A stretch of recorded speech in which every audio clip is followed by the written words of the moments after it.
Bom dia, tudo bem? A mensagem que Deus colocou para mim hoje, ela diz assim: minha melhor decisão foi quando deixei de duvidar e passei a crer de todo o coração.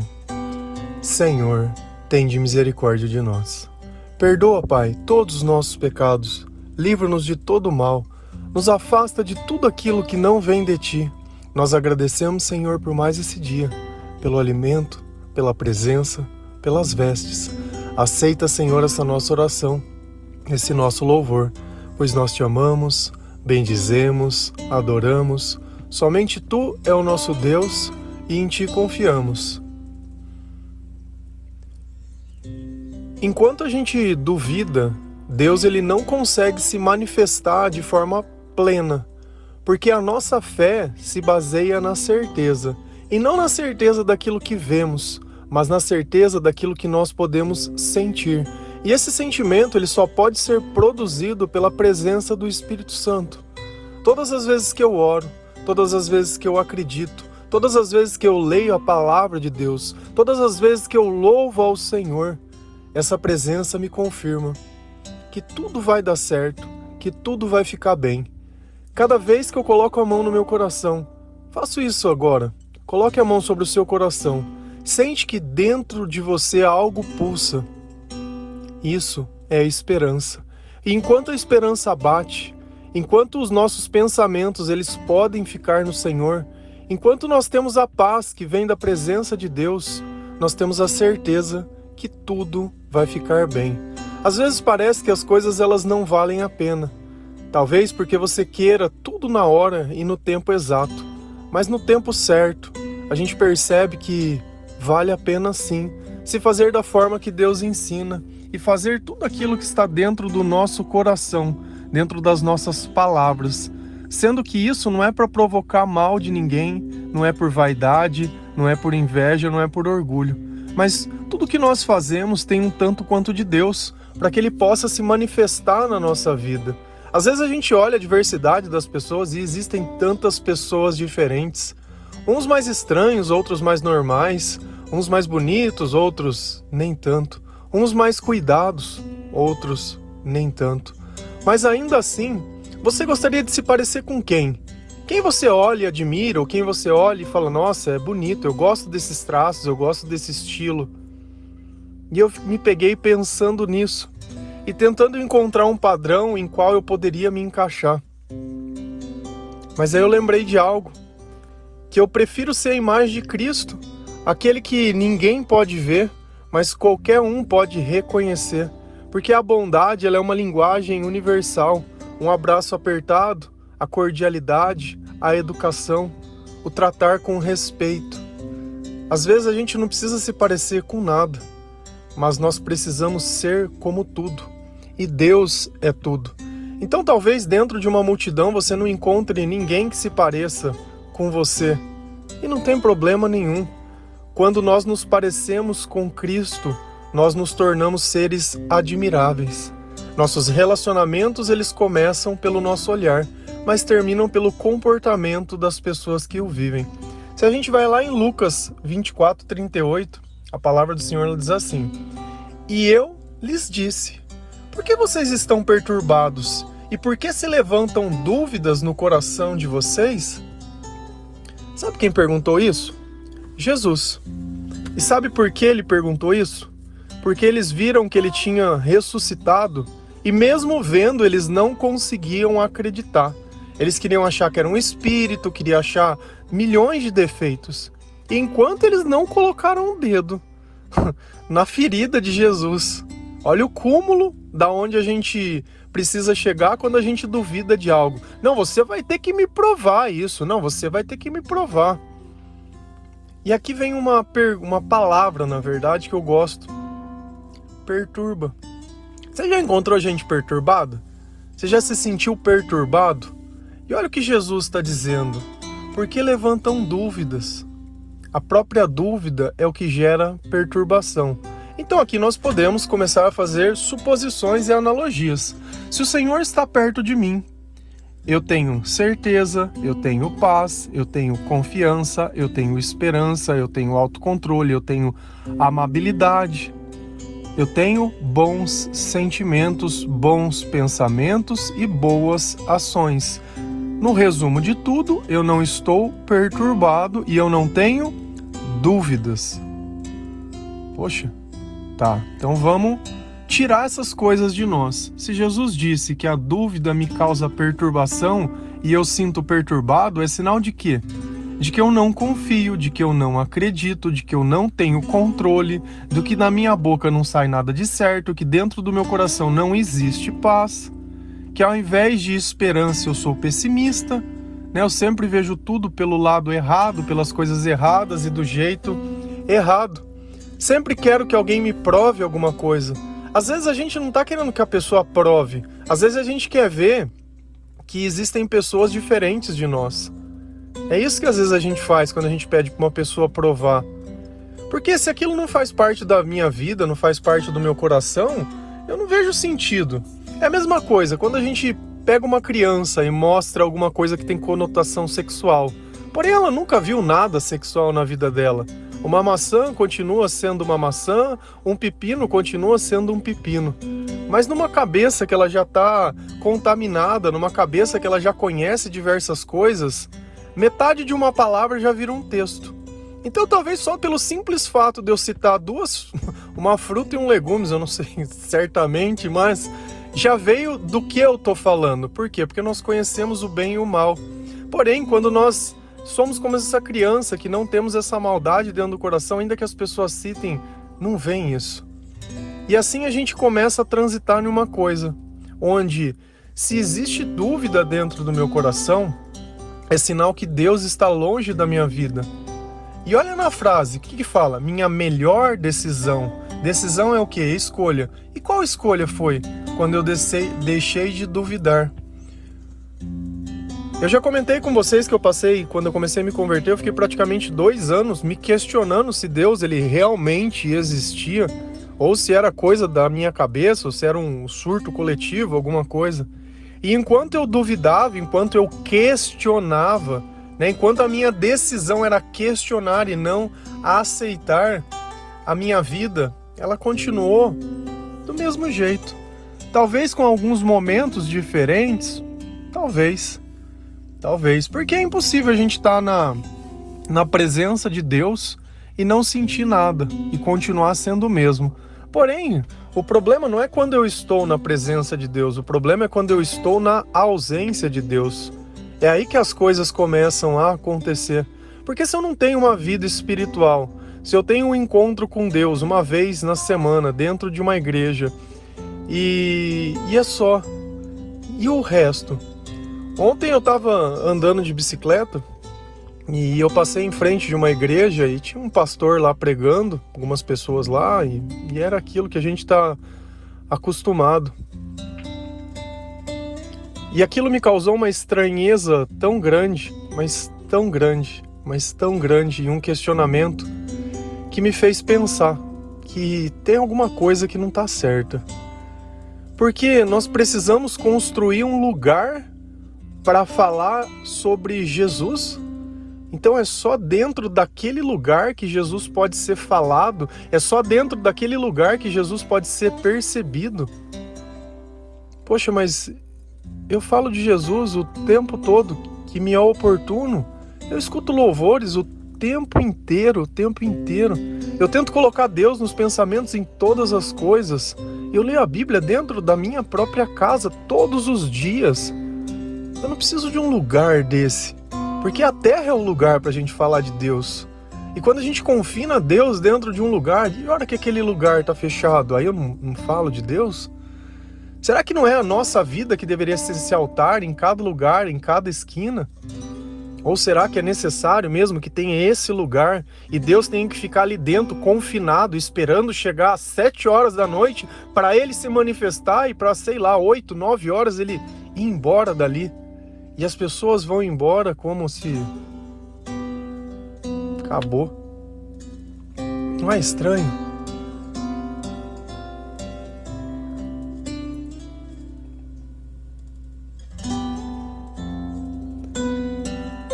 E quando a gente para de duvidar, quando a gente aceita, mas aceitar de todo o coração, Você sabe o que é aceitar de todo o coração? É quando Deus diz não, é não. É diferente de nós quando nós somos crianças e queremos alguma coisa e você vai lá na mãe e fala: mãe, eu gostaria disso. Não, não vou dar. Opa, então peraí, eu vou no pai então. Pai, eu gostaria disso. Ah, não vou dar. Opa, não vou então. E a gente vai batendo de porta em porta até achar alguém que satisfaça o nosso desejo.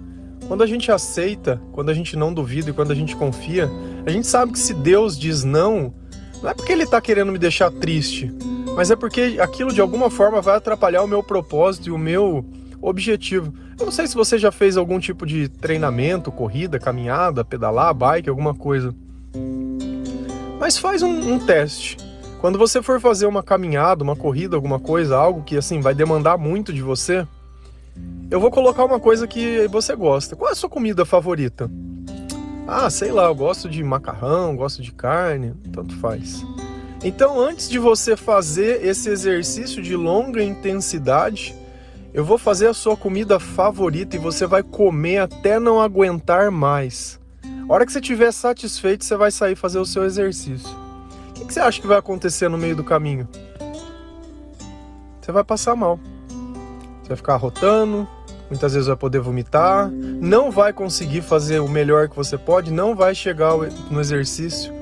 Então, às vezes, não é porque Deus não está te dando naquele momento, mas se essa comida tivesse dado no final, depois que você tivesse corrido e exercitado, ela teria um gosto totalmente diferente. O tempo define tudo.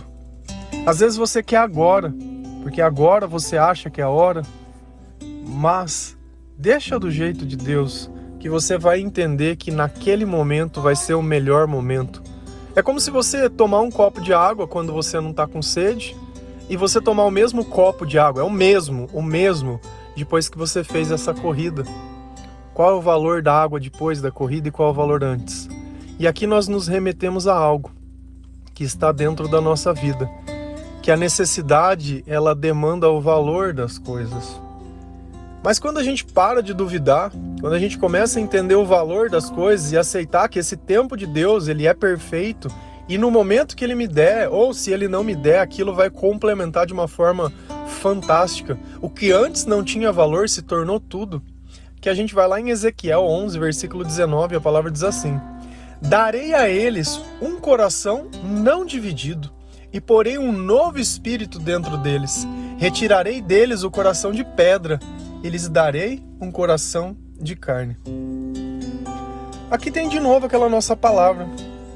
Darei a eles um coração não dividido. E o que é a divisão? A divisão é aquilo que nos impede de crer. Então, show. Então Deus, ele está fazendo uma proposta a nós. Olha, me dá esse coração dividido que eu vou dar um novo coração para você.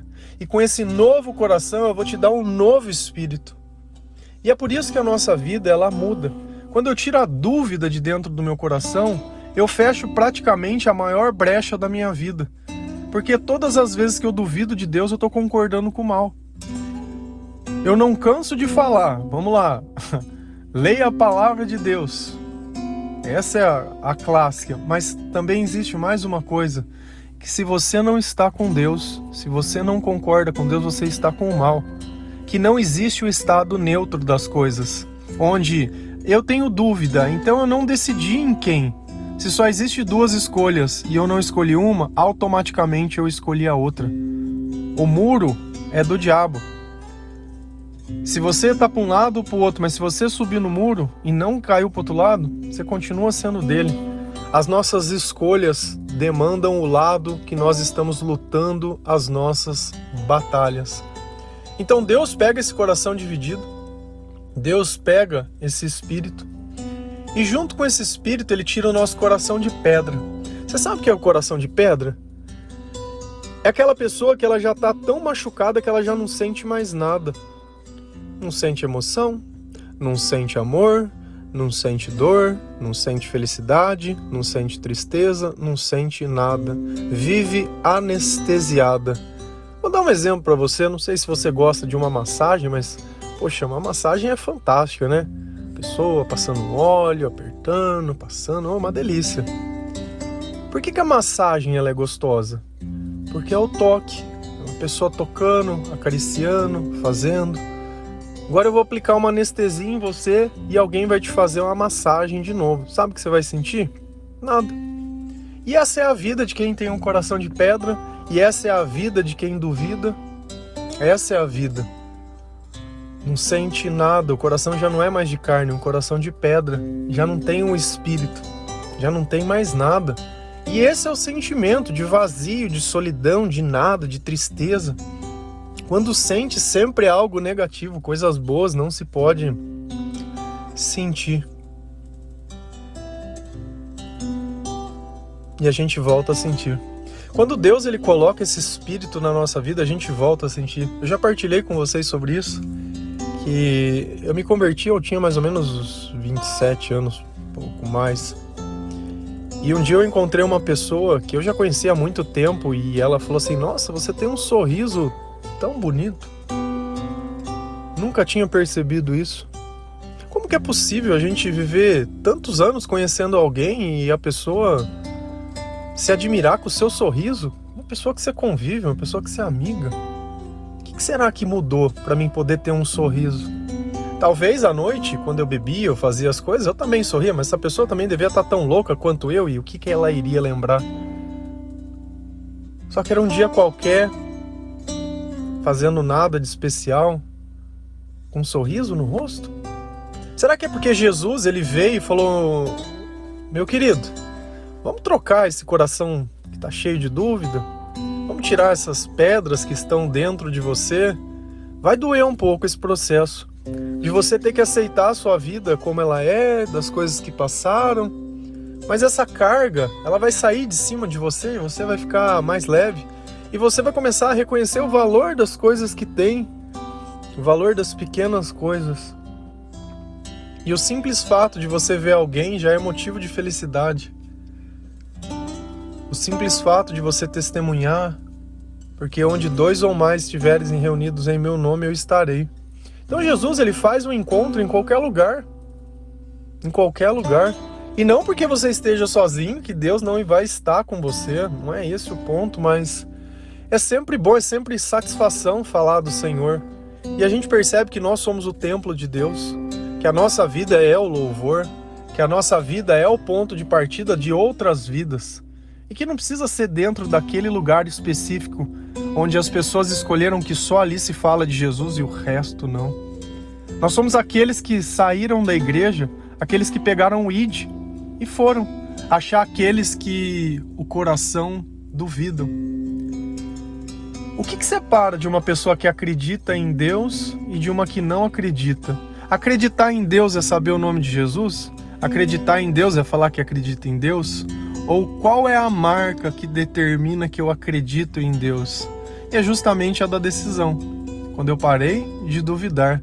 Mas será que isso é fato, é interpretação ou tem na Bíblia? Se a gente for lá em Judas 1:22, a palavra diz assim: tenham compaixão daqueles que duvidam.